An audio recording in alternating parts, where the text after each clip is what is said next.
Yeah, yeah. Yeah, yeah. Yeah. Look, Wrestling 101, classes in session. Pay attention to the teachings, that's from Andrew and Derek. I mean, these guys making a killing with no competition. Dynamic duo better than the Hardy Boys and the Dudley Boys. Everybody make some noise, mess with them, you get destroyed. They cannot be beat, take a seat. Watch them do their thing on the MIC. Face defeat, they cannot be seen like JC. Oh my goodness, it's a killing spree. Capo Grande, Tony Cini, and you're listening to Wrestling IQ 101. Hey everyone, this is Andrew from Wrestling IQ 101. When I'm not hosting our podcast, I'm usually at collarandelbowbrand.com. That's right, Collar and Elbow is the only place that combines wrestling with street attire. And I know what you're thinking, I want to look fashionable too, and I also want to save 10%. So head over to collarandelbowbrand.com and use the promo code WIQ101 and look fashionable and save some money. And now, on with the show. Hey everyone, welcome back to another edition of Wrestling IQ 101. I'm Andrew, and you can listen to Wrestling IQ 101 on YouTube. You can follow us on Instagram, Facebook, and Twitter at Wrestling IQ 101. And today, I'm sitting with Chad Menace. How's it going, man? What's up, man? How you been? I'm doing pretty good, Chad. I'm pretty excited. You got some things looming that I can't wait to see what you do. You got Boardwalk Budz coming. Yeah, I was on a little bit of a break, and, now we're back to the high pace. Let's open the world back up and start running shows again. Yeah. So, I guess we should talk about the Trifecta, right? Because it took a break for a little while. It's been kind of reborn, right? Yeah, so myself and Rob Fury, had a little falling out, and, publicly he was going through some dependency issues, and he got his life together, or has been making that attempt to do that, and to try and live a clean and sober life, which is something important in my life, because that's Logan's mother has been through that, and I've had other family members and stuff that have had dependency issues. So in those situations, giving people a second chance is super important to me. And working with Rob has always been fun. We always have a good time. We joke and we laugh. And even when we did the interviews with you and Derek previously, there's a lot of joking and having fun. And I truly believe that booking wrestling shows and running wrestling shows, number one, it should be a business. But second, you should be having fun as well. Yeah, and it was crazy because at one point he was running the most shows in New Jersey, maybe even the United States for an independent show.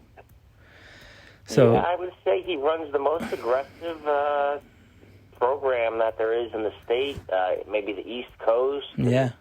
At some point he's running 2-3 shows a month, and just the stress and pressure to keep up a schedule like that is something else. And that's not something personally I would ever want to do, but he enjoys it and he loves it.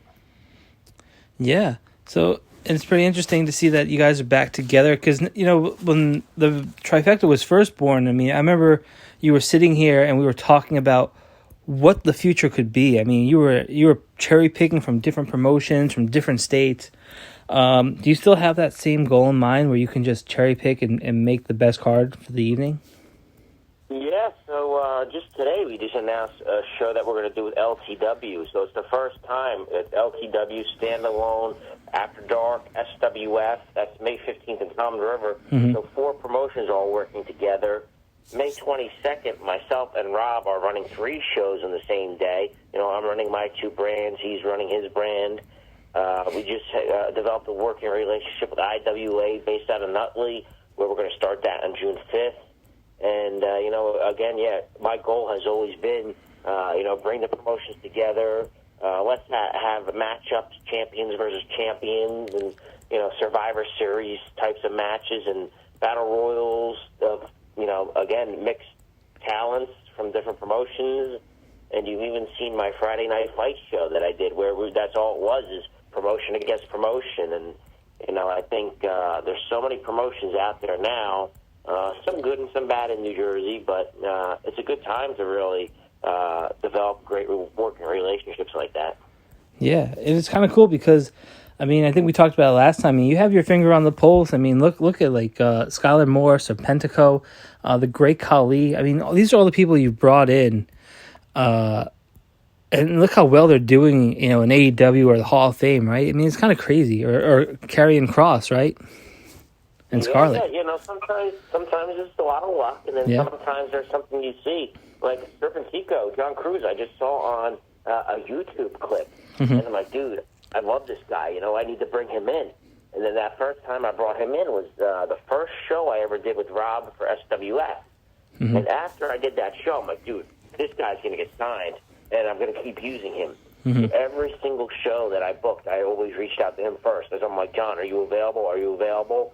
And, you know, humble, great guy, and whenever he was available, you know, I would fly him up. You know, that's very rare for a promoter to fly up, you know, an indie guy all the time, you know, because he wasn't a name. He wasn't established all over the world. And I would fly him up at my expense, you know, every single show.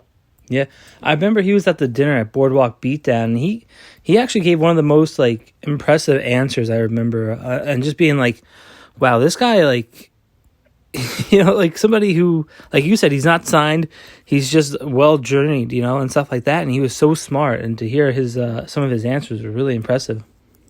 Yeah, do you remember any of your questions? No, but at the time I was like really blown away, but I couldn't remember exactly. Yeah, but it was a wild night going down to Atlantic City. Yeah, that was fun. Anytime I would drive with him, I would make sure to ask as many questions as I possibly could to learn. Because of course, I still consider myself very green and not the best. And you know, I'm not the best at like the in-ring work and stuff like that. And, you know, storylines, I'm really getting better, and you know, pairing up, you know, workers, because, you know, a lot of promoters just think you could take any two wrestlers and put them together.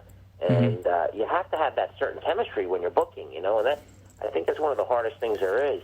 And, you know, I'm really picking that up as well, you know, through, you know, being from WrestlePro and talking to Pat and Kevin and Moff and Donovan to, you know, Preacher and doing stuff on my own, and then, you know, just talk, you know, absorbing any knowledge I possibly can. And now, you know, working with ICW and Danny DeMonto, you know, we talk a lot. And, you know, his mind is one of the best there is in the business. So, you know, just to listen and, you know, continually develop myself, you know, it's been great. Yeah. Well, you know, and it's so interesting because, you know, at your cards, you know, at Standalone Wrestling, they vary so much. You have lucha style, you have American style, you have deathmatch wrestling, you have the best technical wrestling, and then somehow you just mix it in with, like, you bring in a legend like Road Warrior Animal, who's like the coolest guy in the world, right? And so it's just like, it's like the perfect. It's like going to like a buffet, right? You get a little bit of everything, and you leave like really full, but like glad you went, right? So. Even outside of wrestling, as an event promoter, you know, because I just don't do wrestling. You know, let's take Boardwalk Budz for example. Yeah. Okay, so the focus of Boardwalk Budz is to celebrate the legalization of cannabis, right? Yeah. But I don't want people to come who just like cannabis. You know, if you come with your sister and your sister doesn't like cannabis, I want her to go to the comedy show or the wrestling or the speed dating, or if somebody likes music or karaoke. You know, I like to do things where, you know, the whole family wants to come, and you want to bring your friends, and, you know, with wrestling, I believe, you know, the variety is the key. You know, one match you want the people laughing. Yeah. One match you want to see a lot of action. One match you want to see, you know, super fast guys, and, you know, a little bit of hardcore, and just, you know, keep the flow of the show going on, keep it interesting, and, you know, don't repeat the same things over and over and over again. How many times do you want to see? You know, you want to see the match end in a DDT every single match? No, you want to see a little bit of variety, right? Yeah, you absolutely do, and that's one of the things I love about your when you do something, you make it fun for everybody. I remember like Boardwalk Beatdown; it was fantastic because you got to have dinner with people's childhood heroes, right? So, and that was amazing. And then the next day you had the convention, and then you actually had a wrestling show. So it was like the perfect combination. And plus, I gotta be honest with you, I made so many friends that weekend that like it's actually I still kind of like hold that weekend in its high regard because it was one of the best weekends of my life, and I have to thank you for that, putting on that weekend, because it was truly amazing. And I can't wait to see Boardwalk Budz, because the anticipation. I mean, the people like, how could you do something like this? It's all about marijuana. There's you're bringing in Val Venus, who so it's just kind of cool that you're taking a chance on all these different things. It's not just wrestling, like you said. There's other aspects that you're putting into this. Yeah, and with Boardwalk Budz, as far as wrestling wise, it's not going to be like Boardwalk Beatdown with the wrestling convention. It's going to have a small selection or sample of wrestlers. Not anything huge, but we're going to have six pro wrestling shows. I'm going to have standalone wrestling. I'm going to have the first pro wrestling after dark women's tournament. ICW is going to have 4 shows. They're going to do the pit fighter 2 times. They're going to do the no holds barred and the chain 1 time. And then outside, we're going to do the pit outside in the food truck festival. So people are going to be coming off the boardwalk to see the pro wrestling and the food truck festival. And again, bringing wrestling to people who have no knowledge about it, or it's going to be their first time, and getting that sample of deathmatch wrestling that you don't even know exists. Yeah. So I'm excited for that as well. What's kind of scary? Like, Dan Muff's a scary guy in the ring, right? But you throw him in a pit cage, somehow he gets even more, like, intense, right? Yeah. Like, did you see the spot where he threw the guy out the window at the barn? Yeah. How crazy is that, right? It was wild. Like, yeah. Like, I'm glad I don't wrestle, because I don't want to be thrown anywhere. Either. That's why I stayed behind the scenes. I don't blame you, but it's Mega Slam is shaping up to be quite the card, though. You have Savio Vega actually against Dan Moff. I mean, are you excited for that match? Oh man, that's amazing. Number one, they're both Puerto Rican. They're both legendary in their own right. Savio Vega's been all over the world, WWE. There's speculation that he's going to be in the Hall of Fame this year.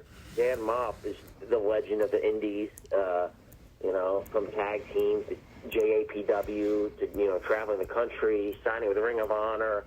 The guy has really done it all.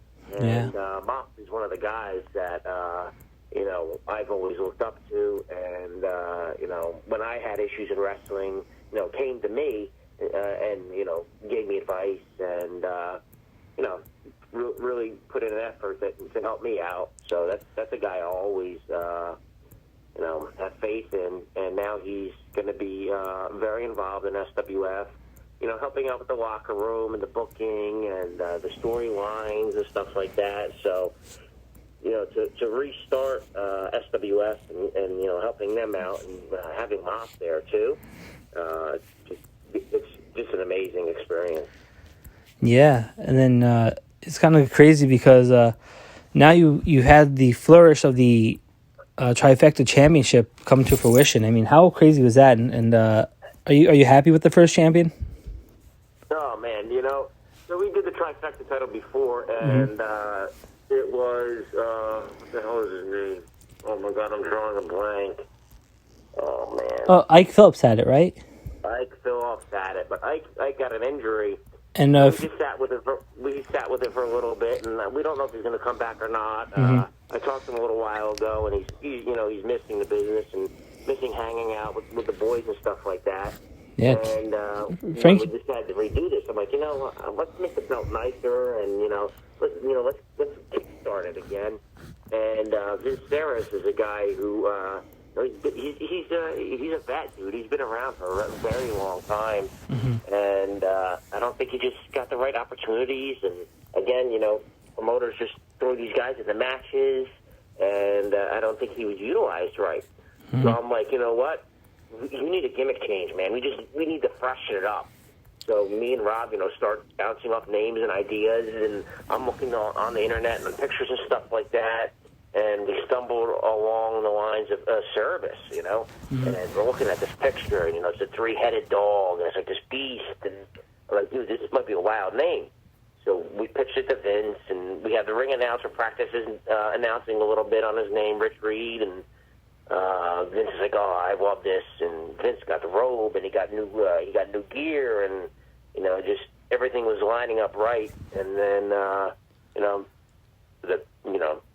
having him be the first, the relaunch champion and stuff like that, I think is going to bring a lot of credibility. He looks like a wrestler. He talks like a wrestler. He promotes for us, and he's a great guy. And super, super happy with that and what's to come as well. Yeah, he's like chiseled, right? I mean, he really is something. Oh, yeah. Yeah, he looks like the Incredible Hulk before, just not green. Right? Yeah, and again, this is another guy who's public about this kind of stuff. He has something called body dysmorphia, where he doesn't see himself like he really is. Really? So you have this guy that he has an incredible body. He's always in the gym. He's always in good shape. Mm-hmm. And when he looks at himself, he doesn't feel that way. And again, he uses it as a platform to talk to other people and and try and help people and stuff like that. And he's also gay, which he's open about. Mm-hmm. And again, so we're able to use his life as helping other people as well. Because in October we're going to launch the LGBTQ show, Taste the Rainbow, which is going to be a Pro Wrestling After Dark product. Mm-hmm. And again, it's something to give back to the community and help people who are afraid to share their stories and their life and stuff like that, come out, because whether you have depression or you have mental illness or you have a different lifestyle and stuff like that, we as people should be helping each other and, really being human and being a family to each other and being a support network. Like I talked about with the drugs, drug usage and substance abuse, people are afraid to talk about these things, and I think... Yeah. Like myself, I'm always open about everything, and I try to use that to help others as well. Yeah, and it's been interesting because during the summer, you weren't running at all, but you made sure to do a charity show for Val's Pal Go to War, and how amazing was that? Yeah. So I really I've stopped doing wrestling a couple times. I get frustrated. I'm so busy at work and stuff mm-hmm. like that, and raising 2 kids and owning a business. I'm like, enough with the wrestling, and I stopped. I quit, and then you miss it. So when the whole Val's thing came about, I tried to make things right for Val and his mom, Kim, and I'm like, what, let's do this. Let's run the wrestling show. Mm-hmm. And besides the show being one of my favorites and being so good, really raised a lot of money for Val and the family. So still super happy about that, and doing that and having it run so smooth, it was like, oh my God, I'm going to do this again. Yeah. So that's what made me want to do another run of shows. And we'll see how it goes. This might be a year thing. This might be a couple year thing. Yeah. I always get to help ICW behind the scenes and stuff like that. So maybe that's the way it'll go, or a show here and there. Mm-hmm. We'll definitely see how that goes. Yeah, that's the one thing I love about you, Chad. You find the way to do these shows, whether it's to help out people in the LGBTQ plus community, or if it's to help people with, crippling conditions, or just somehow you just find these things. It's really impressive. Like somebody who's just so in touch with their wrestling community that really cares, and I really respect that about you, man. Yeah, and every one of my shows, every single one, we always work with VetTix too, where VetTix is the veterans who are looking for a night out, and I tell VetTix, hey, this show I'm going to give you 20 tickets, this show I'm going to give you 15, this show we have space for 10, and it's free. So these guys fought for us and tried to protect us and did their civil duty, and again hey, come on, enjoy the night out, bring your kids, really. Always want to give back with wrestling and outside of wrestling as well. Yeah. You talked about the show Taste the Rainbow. What can people expect from that show? Do you have anything that you can give away a little bit, or everything's under wraps? Yeah, so we're still real early in the process, but everything from the theme of the ring to the show is going to be about pride. You're going to walk in and like medieval times, you're going to be given a flag, and it's going to be like a medieval times flag, and you're going to be sitting in the crowd, and you'll get to cheer for your competitor, waving your flag, screaming, having a good time. It's hosted at Tennessee Ave Beer Hall, which is one of my favorite establishments in Atlantic City, and you're going to be able to have, some of the finest drinks in Atlantic City, so it's going to be, let loose a little bit, enjoy yourself, and, I went to matches, I would say a lot of funny matches, some comedy-based, but still show that, gay wrestlers can do hardcore or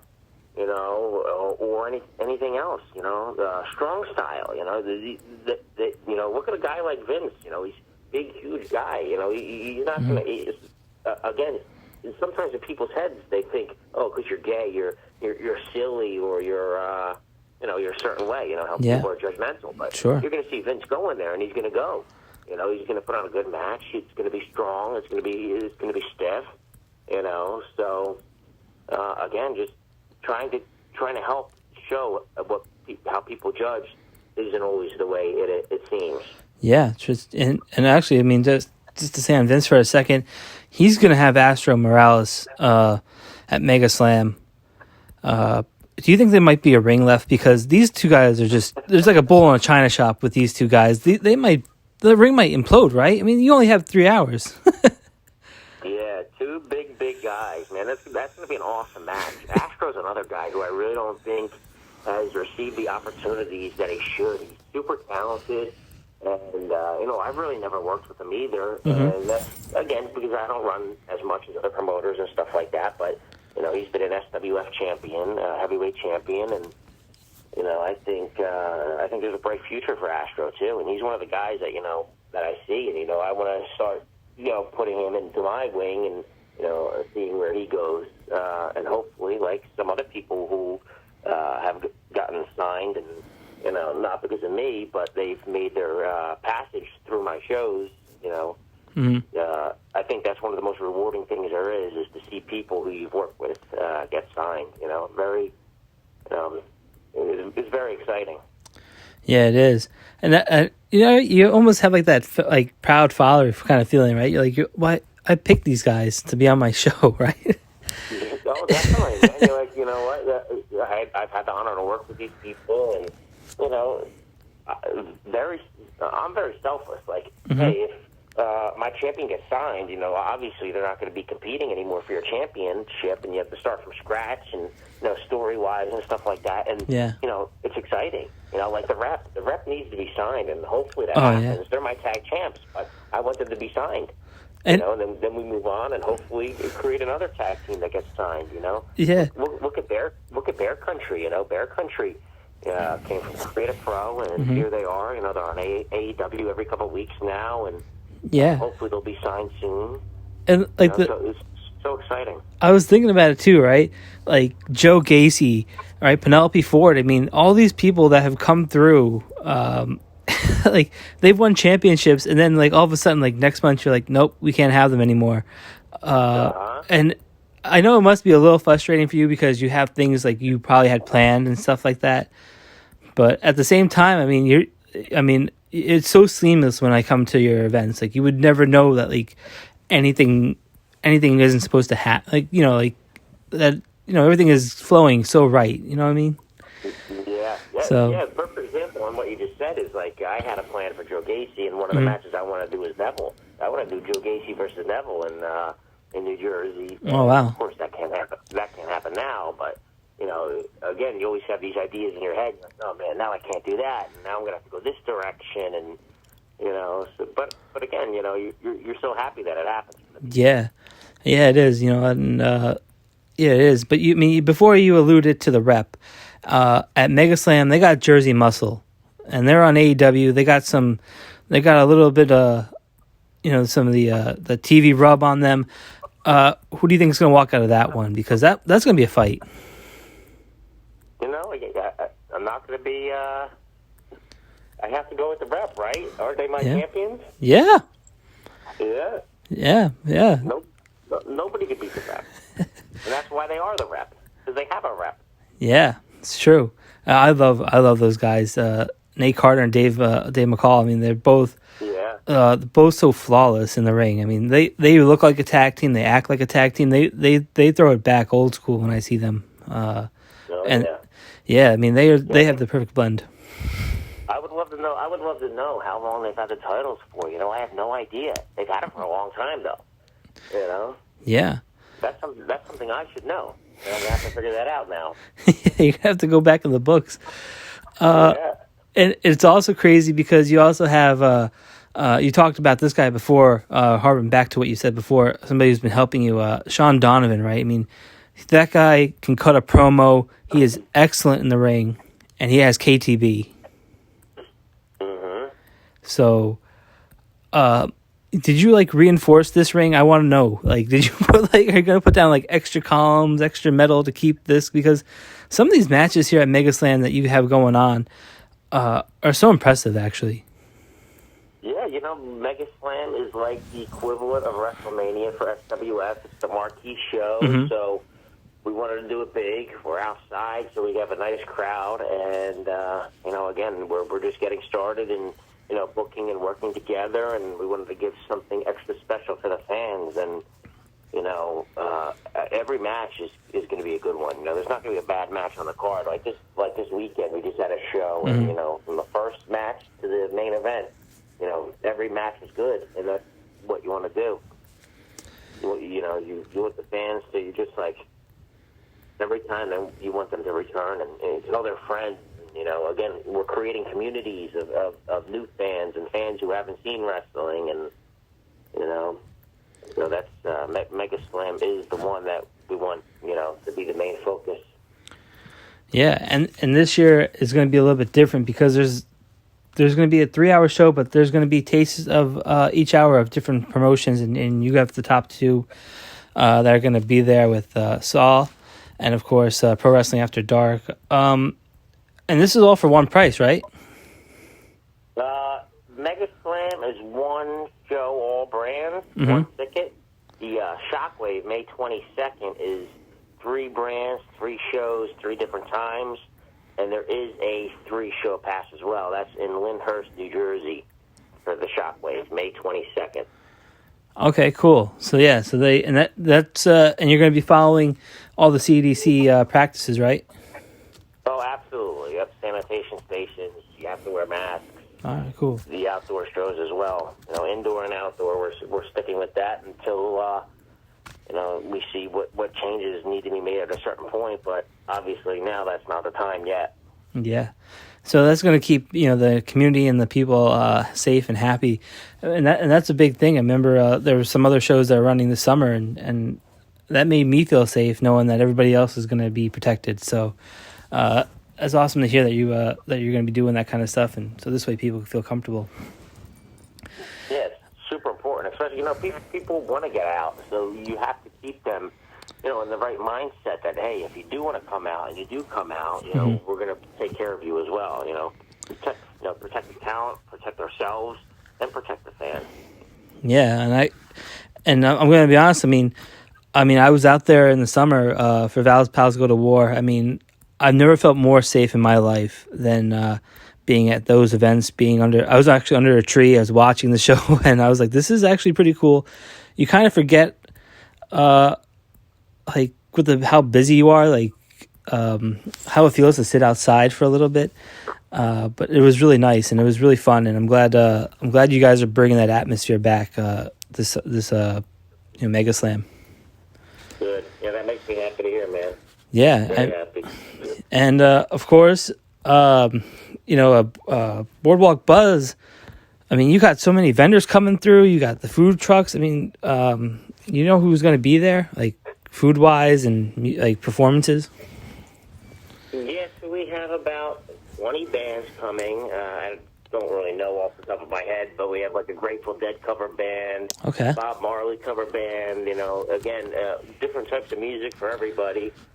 Food trucks from barbecue to twisted steaks that makes cheesesteaks on pretzels to cupcake vendors to the walking taco, about 30 food trucks.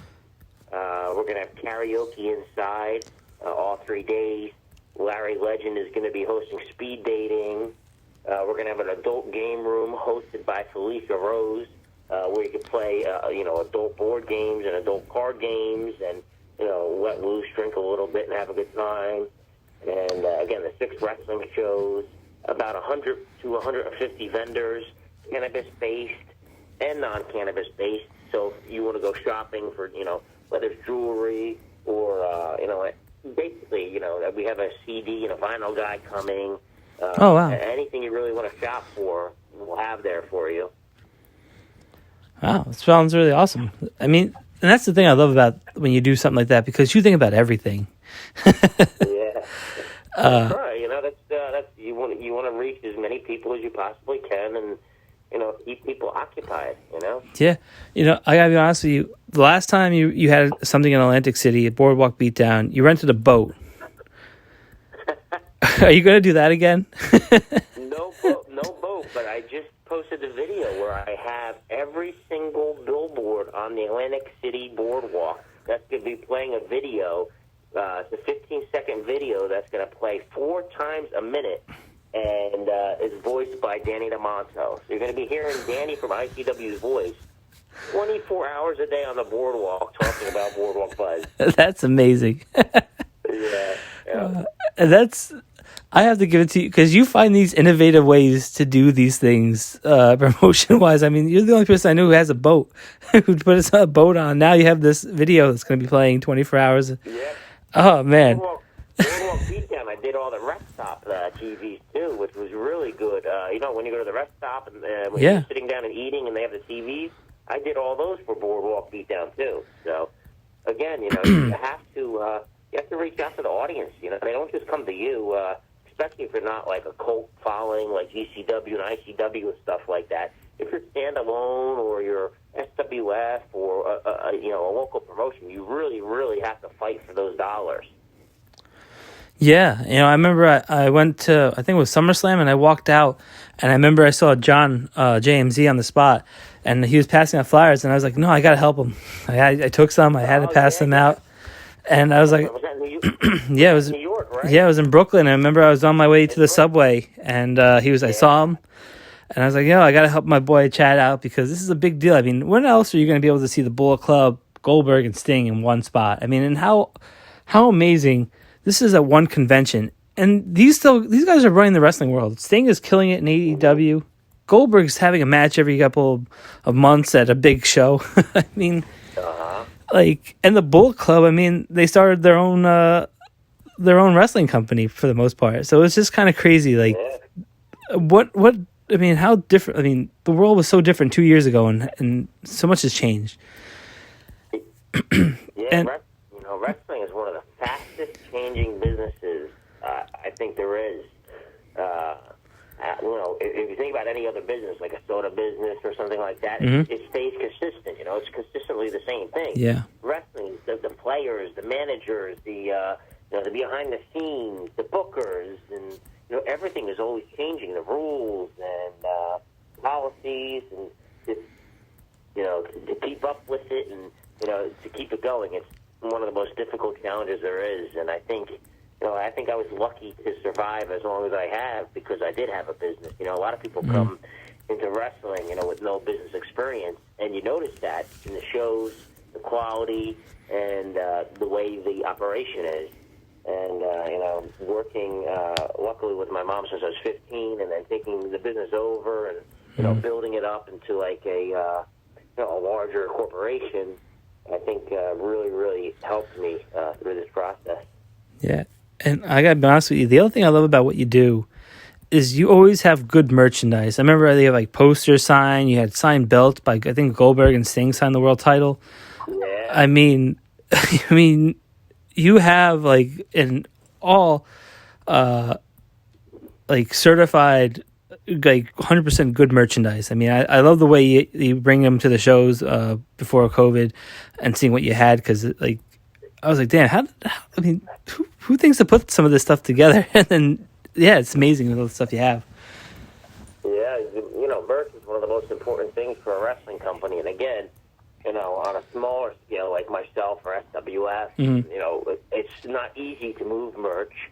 But every dollar helps. Like, we just sold a Boardwalk Budz T-shirt the other day, and I think Jay Wise handles this stuff for me. And I think he said we made $6.97 off the T-shirt. And again, that doesn't sound like a lot, but in the promoter's world, every single dollar helps. Whether it's a hotel room that's $160, that's $7 is part of that hotel room that we could help.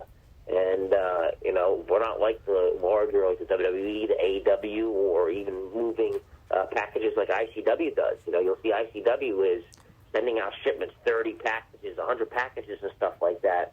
Yeah. Where, I'm lucky if I could push it a couple a month. Yeah. So, again, merch is super important, and always super thankful for every single order. Yeah, it's pretty impressive. Like, Jim Cornette does it all by himself. Oh, yeah. So he's always talking about the struggle, so I can believe you. $6 is a lot of money when... Oh, yeah. And, I know every dollar adds up, so there's no...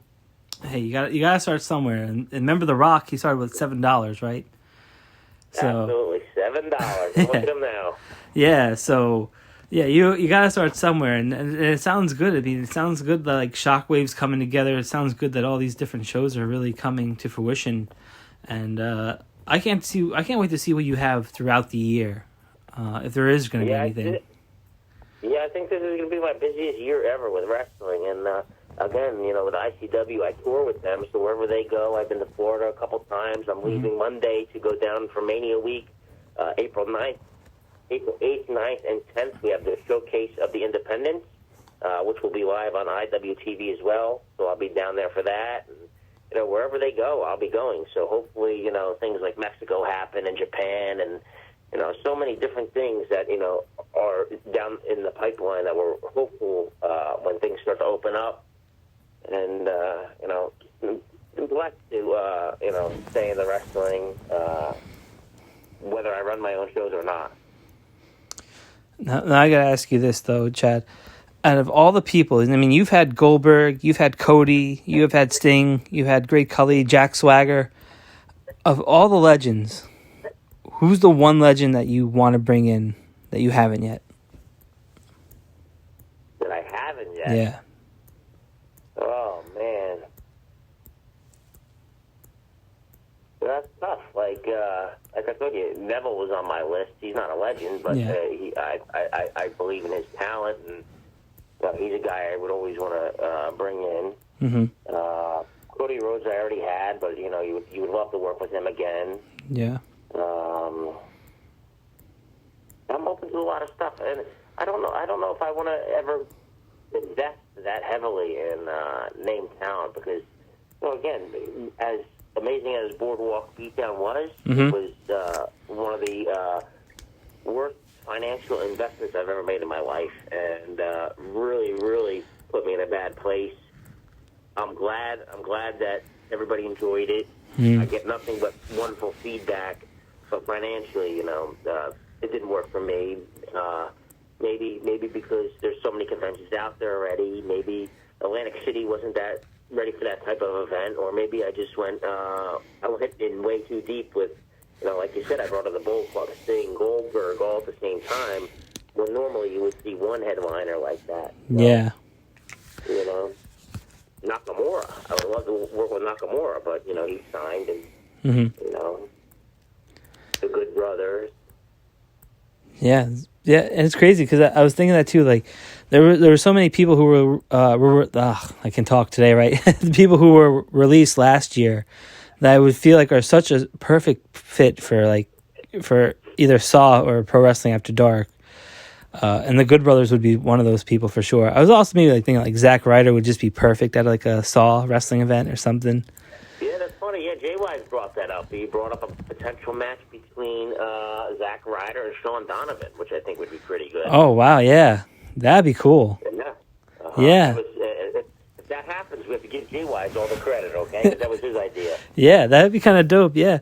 And it's funny because, and now that, Andrade has, been released, right? Like, you could just pair him up with, so many different people, too. Oh, yeah, and, dude,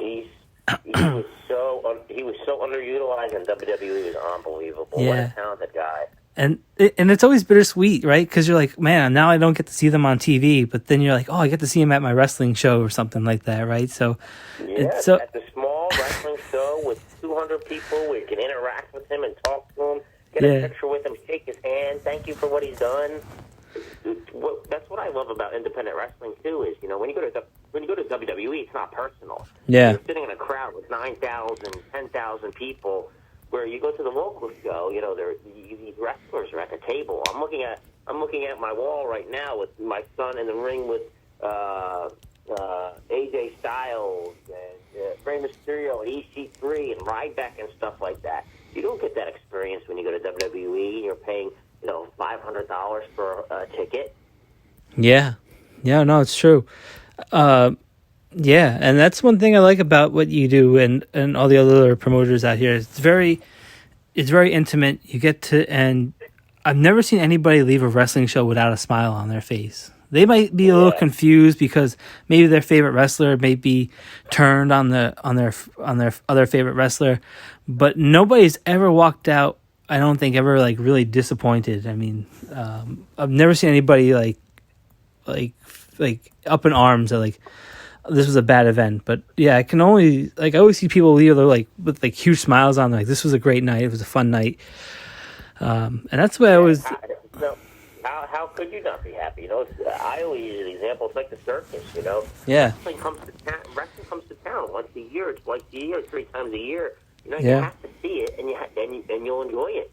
Yeah. There's no negativity about it at all. Yeah, and that's the best part. I mean, like you said, and I can't wait till it comes monthly again or a weekend, like weekly again. But yeah, I mean, it seems like we're on our way back to normal, and I can't wait for that. I do remember I invited you to a show this weekend, but I think you were busy dyeing Easter eggs, right? Yes, I was having Passover this weekend. Yes. But yeah, so sometimes life gets in the way, but yeah, and but yeah, that was on me. But yeah, I can't wait to see what you have planned, Chad. I know people who want to get tickets. How do people get tickets if they want to come to these shows? How do people follow you on social media? These are important questions here. Yeah. So for T-shirt merchandise, ProWrestlingTees.com, Standalone Wrestling. That's all my brands. SWFlive.pro has tickets to all the different shows. If you want to go to mine exclusively, it's BoardwalkBudz.eventbrite.com, Foundation of Wrestling.eventbrite.com, or ProWrestlingAfterDark.eventbrite.com. LTW, you would go to LTWLive.com, and IWA, they're on Eventbrite as well. And, those are the main promotions we're working with now. Support them all. Of course, ICW, they're on IWTV and on Eventbrite as well, ICW. Social media, Chad Minnis. 5,000 friends in, but if you want, send me a request and I'll see if you make the cut. All right, yeah, sounds good. Hopefully you won't be in jail. No, I'm on best behavior now. I don't do any of that bad stuff anymore. Okay, sounds good. Because we miss you when you're in a bad boy. Of course, yeah. I think you're like the only one of my friends who's been probably in jail the most. Yeah. I'm worried that I would lose my account. It's like they give you all these warnings, and they're like, this time you're away for 30 days. This way you're going to be away for 60 days, and I'm like, I can't lose my account, because all these times when I lost the account, I lose those days of promotion, And, yeah. You have to. I'm promoting every single day, so yeah, you're definitely it's not worth it. Yeah, you're the bad boy of Facebook. So. Oh yeah. That's my new gimmick. I love it. The bad boy Facebook. Yeah, I might have to get a new shirt. Well, this has been fun, Chad. It's always great talking to you. Always put a smile on my face, and man, I love you and love being on the show. Yeah, and it's not just my face; it's the face of all the fans that have left anything you've ever done, and they've always left with a smile on their face. And we all thank you for that, Chad. And of course, you want to check out those events that Chad just talked about, and you're going to want to listen to this episode of Wrestling IQ 101, you're going to want to follow us on Facebook, Twitter, and Instagram at Wrestling IQ 101, and we'll see everybody pretty soon. Stay well.